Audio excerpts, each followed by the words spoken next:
Hey loves, welcome back to the DSM Podcast, the space where you get to choose yourself, soften into your truth, and stop streaking to fit.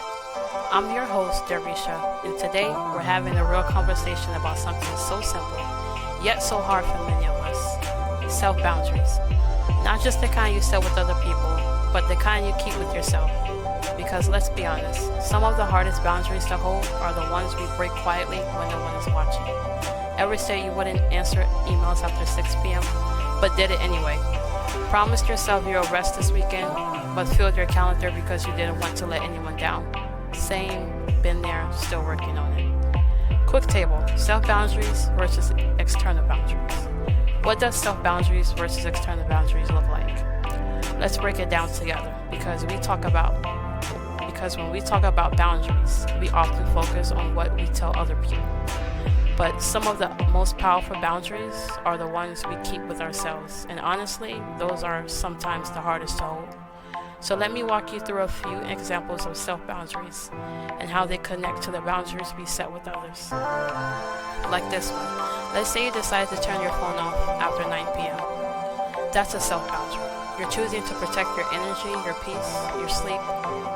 The external boundary, that might look like telling people, hey, I'm not available after 9. I'm logging off to recharge. Or maybe you'll notice you've been overcommitting, always saying yes when your plate is already full. So if your self-boundary becomes, I'm not adding anything extra this week. And the external boundary is simply, thank you for asking, but I can't take that on right now. No guilt, no over-explaining, just alignment. Here's another one. You need solo time. You've been around people nonstop and your nervous system is screaming for quiet. So the self-boundary is, I'm going to spend tonight by myself, even if your friends invite you out, even if there's a little FOMO. And the external boundary might sound like, I love y'all, but I need a night to myself. Rain check.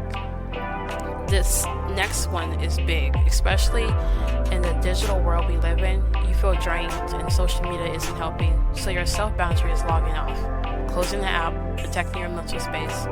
Externally, that could look like muting accounts that trigger you, unfollowing energy you've outgrown, or even telling people, I'm taking a step back from my phone. If you need me, call me. Don't expect me to be online. And this one might be the most important of all. Choosing rest, even when the guilt creeps in, that's a radical self-boundary, because we're so used to proving our worth through exhaustion. The external boundary here, saying no, without explanation.